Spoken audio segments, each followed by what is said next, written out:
여러분 혹시 이런 생각 해보신 적 있으세요? 나는 그래도 남들보다는 좀 낫겠지. 뭐, 어떻게든 되겠지. 그 말, 정확히 20년 전에도 하셨죠. 40대 때도, 50대 때도 그렇게 생각하셨을 거예요. 근데 지금 여기 이 영상 앞에 앉아 계신다는 건 어쩌면 마음 한구석에 뭔가 불안한 게 있다는 뜻이 아닐까요? 오늘 이 영상에서 저는 아주 불편한 이야기를 드릴 겁니다. 같은 60대인데 왜 어떤 사람은 매달 여행 다니고 손주 용돈도 듬뿍 쥐어주고 부부가 손잡고 웃으면서 사는데 또 어떤 사람은 공과금 날짜가 다가오면 가슴이 내려앉고 병원비 청구서 한 장에 밤잠을 못 이루는 걸까요? 나이는 똑같은 60대인데 왜 이렇게 다를까요? 오늘 이 영상 끝까지 봐주셔야 합니다. 후반부에 가면 지금 당장 확인해야 할 체크포인트와 실제로 인생이 갈린 두 사람의 이야기가 나옵니다. 그 이야기 듣고 나면 오늘 하루 뭔가 하나는 반드시 바꾸실 겁니다. 제가 장담해요. 이 영상이 단 한 분에게라도 진짜 도움이 된다면 그것만으로 충분합니다. 오늘 이 채널이 처음이신 분들, 영상이 끝나고 나서 구독 버튼 한 번만 눌러주세요. 강요가 아닙니다. 그냥 이런 이야기 앞으로도 계속 나누고 싶어서요. 자, 그럼 시작합니다.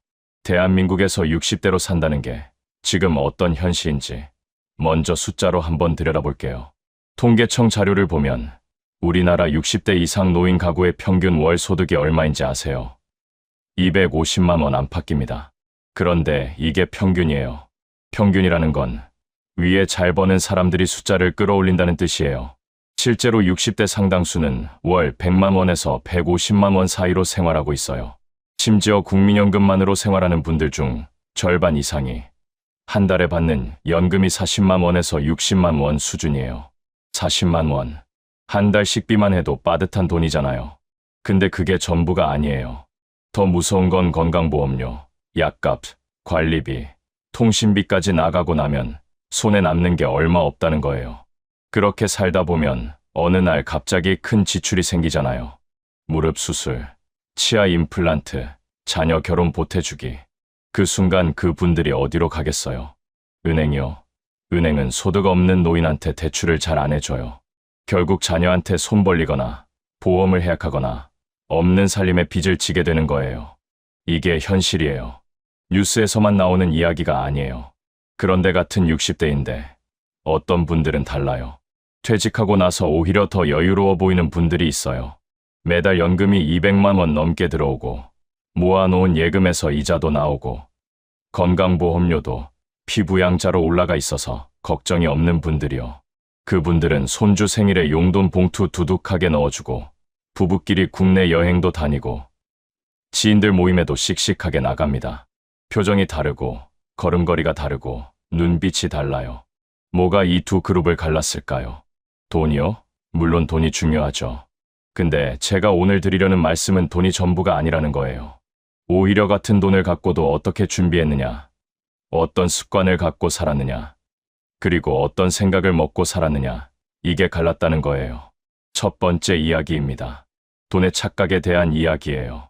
많은 분들이 퇴직할 때 이렇게 생각해요. 퇴직금이랑 그동안 모은 거 합치면 한 2억은 되겠다.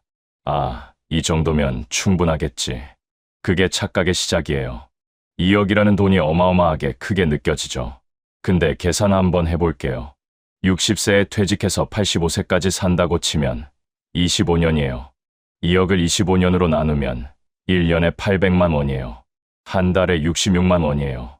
거기서 생활비, 의료비, 경조사비, 각종 세금 내고 나면 남는 게 없어요. 그리고 이건 원금만 쓰는 경우고 물가 상승률을 감안하면 2억의 실질 가치는 20년 후에 절반 이하로 줄어들 수 있어요. 그리고 25년이라고 했는데 요즘 기대 수명이 늘어나면서 90, 아니 95까지 사시는 분들이 실제로 나오고 있거든요. 그럼 35년이에요. 2억을 35년으로 나누면 한 달에 47만 원이에요. 47만 원으로 한 달을 사세요. 가능하세요?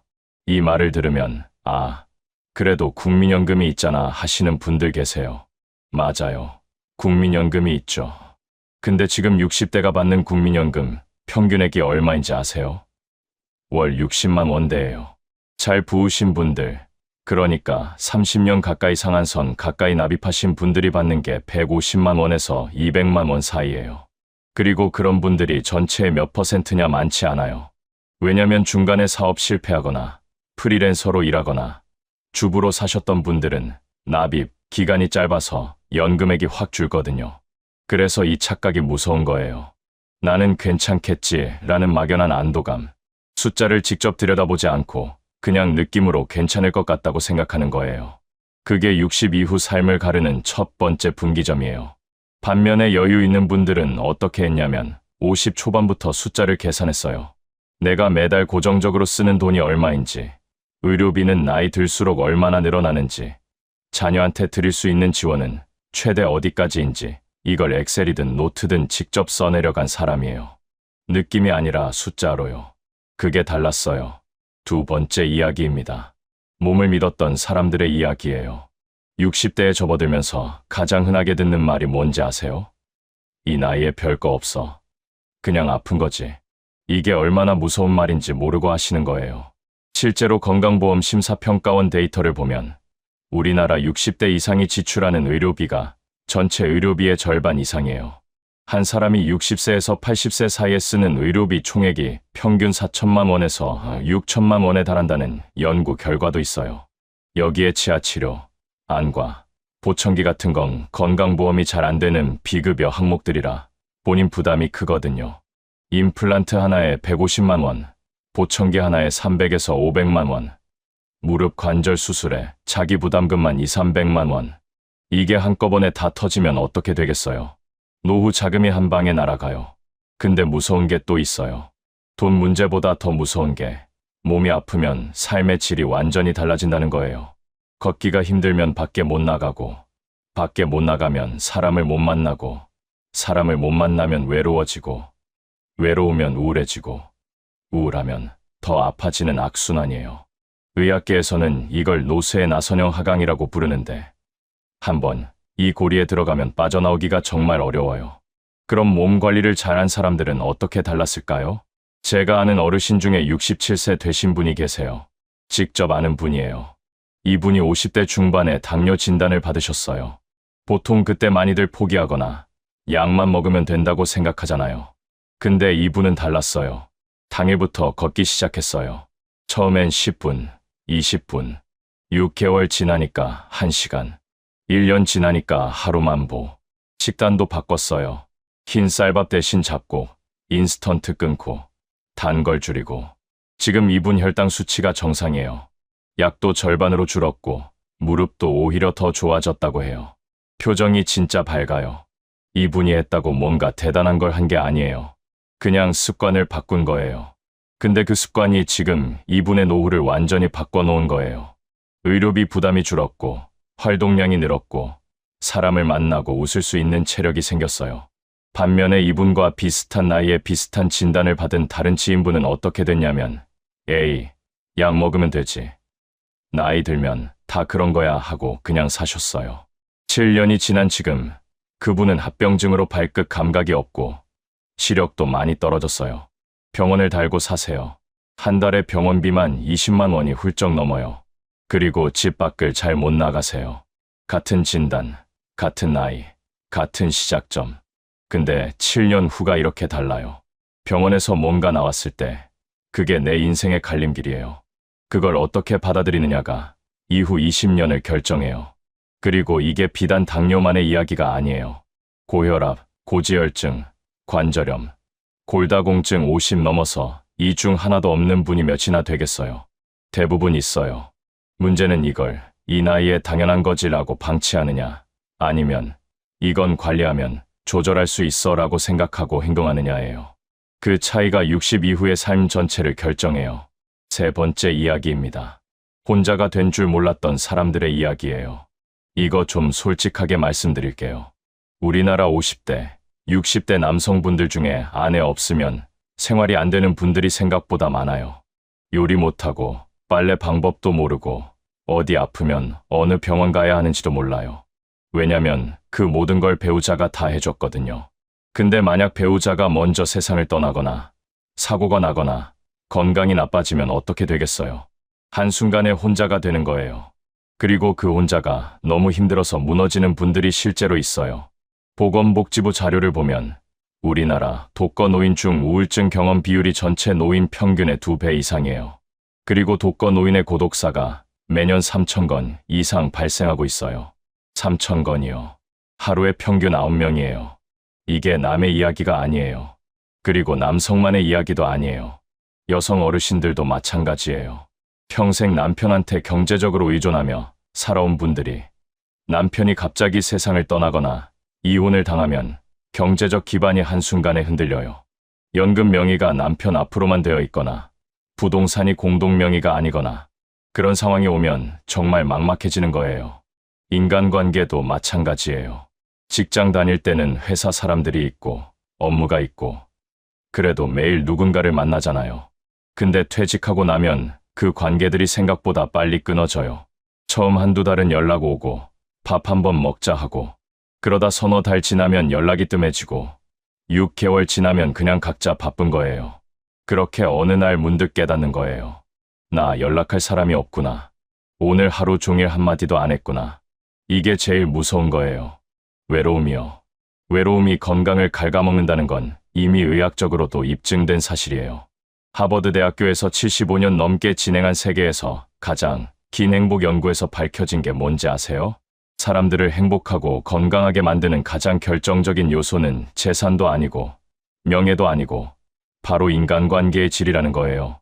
따뜻한 관계 안에 있는 사람이 오래 살고 건강하고 덜 아팠어요. 외로운 사람이 오히려 더 빨리 인지 기능이 떨어지고 더 많이 아팠고 더 일찍 세상을 떴어요. 그러면 여유 있는 60대는 어떻게 인간관계를 유지했냐면요. 퇴직하기 전부터 준비한 사람들이에요. 회사 밖에서도 만나는 사람들을 만들어 놓은 사람들이요. 동네 등산 모임, 교회 성경 공부, 동창 모임, 봉사활동, 취미 동호회 이것들이 단순한 취미가 아니에요. 이게 퇴직 후에도 이어지는 사회적 연결망이에요. 이 연결이 있는 사람은 퇴직 후에도 할 일이 생기고 만날 사람이 생기고 나를 기다리는 사람이 생겨요.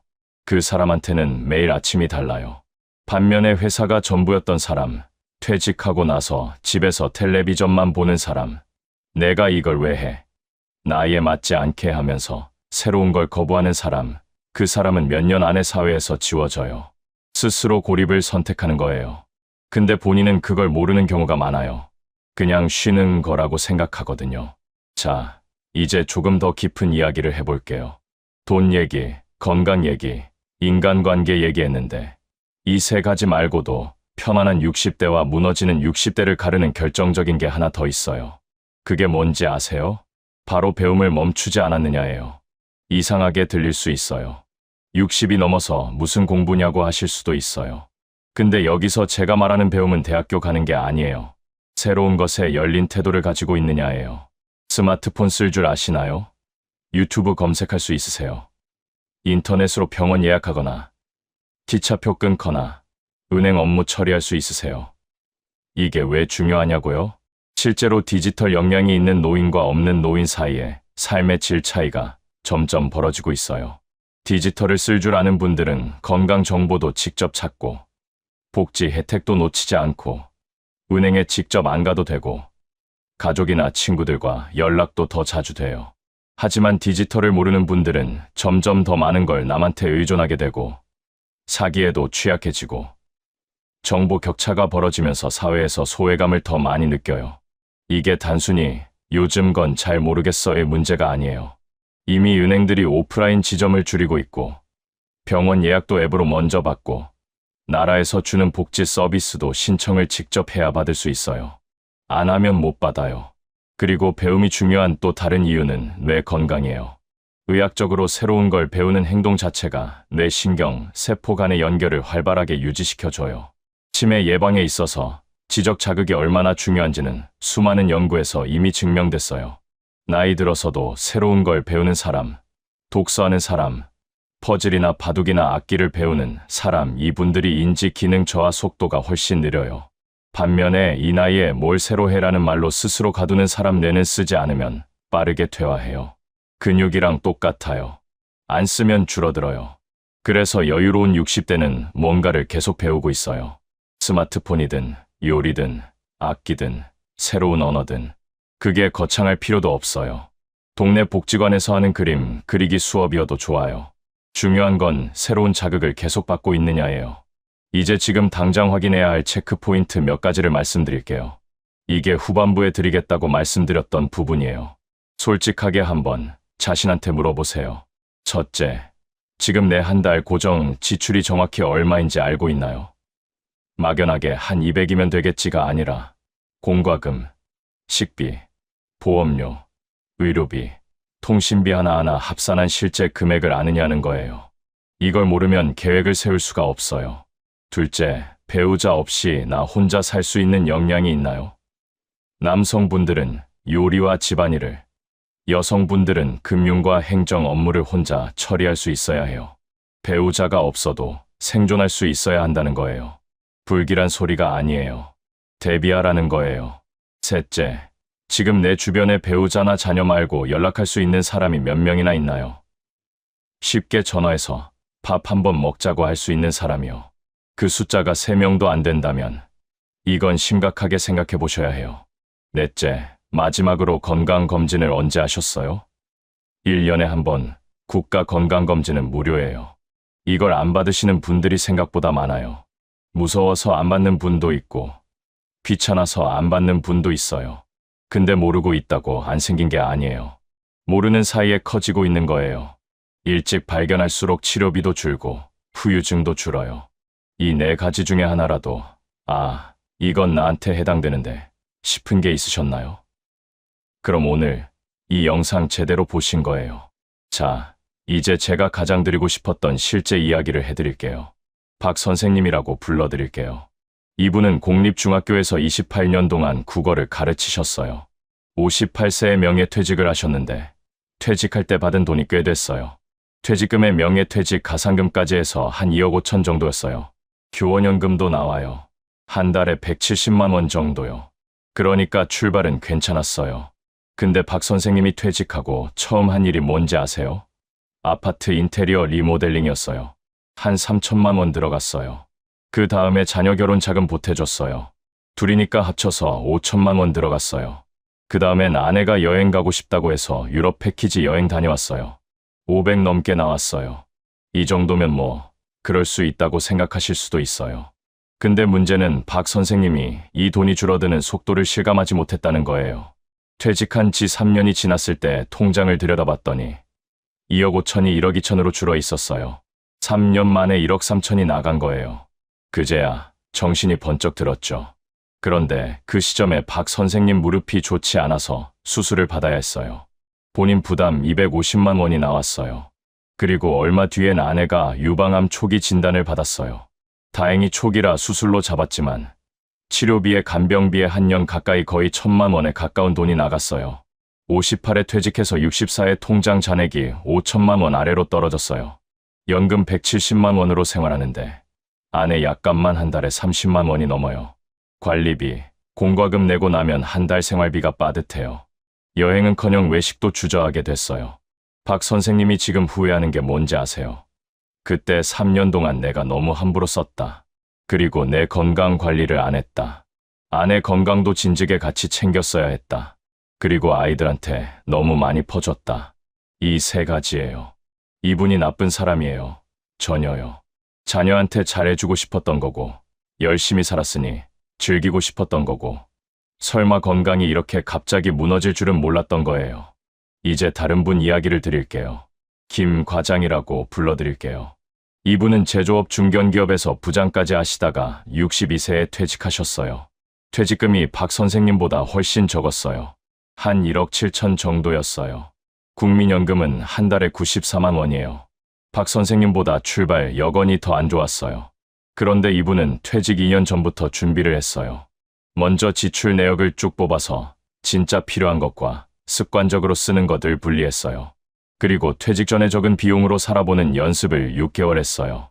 한 달에 120만 원 안에서 살아보는 거예요. 처음엔 힘들었다고 해요. 근데 6개월 하다 보니까 생각보다 살 수 있더라는 거예요. 오히려 뭐가 정말 필요하고 뭐가 필요 없는지 명확해졌다고요. 그리고 퇴직하기 전에 동네 주민센터에서 하는 텃밭 가꾸기 프로그램에 등록했어요. 처음엔 어색했대요. 나이 들어서 이게 뭐 하는 짓인가 싶었다고요. 근데 거기서 만난 사람들이 지금 진짜 친구가 됐어요. 매주 2번씩 만나고 수확한 채소를 나누고 같이 밥 먹고, 이분이 퇴직하고 제일 행복한 순간이 그 텃밭 가는 날이래요. 건강 관리도요. 이분 혈압이 좀 높거든요. 근데 약 먹으면서 동시에 걷기를 매일 해요. 날마다 5,000보 이상은 꼭 채운대요. 날씨 안 좋으면 집 안에서 제자리 걸음이라도 한다고요. 이분 지금 67세인데 체중이 퇴직 때보다 3kg가 줄었어요. 혈압약 용량도 줄었고요. 돈은 박 선생님보다 적게 시작했는데 지금 삶의 여유는 김 과장 씨가 훨씬 더 많아요. 매달 지출을 조절할 수 있고 심리적으로 불안하지 않고 친구들이 있고 몸이 괜찮으니까요. 뭐가 달랐을까요? 출발 자본이 아니에요. 준비했느냐예요. 그리고 준비한다는 게 거창한 게 아니에요. 숫자 들여다보고 습관 하나 바꾸고 사람 한 명 더 만나는 것. 그게 전부예요. 자, 이제 마지막으로 오늘 당장 뭘 하면 되는지 딱 3가지만 말씀드릴게요. 첫째는요. 오늘 저녁에 한 달 지출 내역을 써보세요. 거창하게 엑셀 파일로 안 해도 돼요. 종이에 써도 돼요. 고정 지출이랑 변동 지출 구분해서 써보세요. 이걸 쓰는 순간 지금 내가 어디에 있는지가 보여요. 둘째는요. 이번 주 안에 전화 한 통 하세요. 오랫동안 연락 못했던 친구한테요. 친구 없으면 동창 모임이나 동네 커뮤니티 검색해서 하나만 찾아보세요. 한번 나가보는 거예요. 어색하면 어색한 대로 나가보는 거예요. 그 한 번이 인생을 바꿔요. 셋째는요. 국가 건강검진 기간 확인하세요. 매년 받으실 자격이 되시는 분들 많아요. 건강보험공단 홈페이지 들어가시면 내가 올해 검진 대상인지 바로 확인할 수 있어요. 이 3가지예요. 오늘 하루에 다 안 해도 돼요. 근데 하나씩은 해보세요.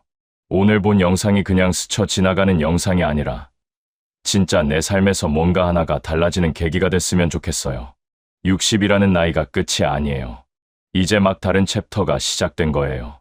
어떤 챕터가 될지는 지금 이 순간 뭘 선택하느냐에 달려 있어요. 오늘 이야기 길었죠. 그래도 끝까지 봐주셔서 진심으로 감사합니다. 오늘 드린 이야기를 한 줄로 정리하면 이거예요. 같은 60대라도 숫자를 알고 사는 사람과 느낌으로 사는 사람이 다르고, 몸을 챙기는 사람과 방치하는 사람이 다르고, 연결을 만들어가는 사람과 스스로 고립되는 사람이 달라요. 그리고 그 차이가 쌓이면 5년 후, 10년 후에 완전히 다른 인생이 돼요. 지금 당장 뭔가 크게 바꾸지 않아도 됩니다. 오늘 딱 한 가지만 해주세요. 통장 들여다보든, 전화 한 통 하든, 걷기 10분 시작하든 그 하나가 시작이에요. 여러분의 오늘이 내일보다 더 나아지길 진심으로 바랍니다. 다음 영상에서는 퇴직 후 실제로 생활비를 줄인 분들이 어떤 방법을 썼는지 구체적인 사례로 들려드릴 예정이에요. 기대해 주세요. 오늘도 봐주셔서 감사합니다.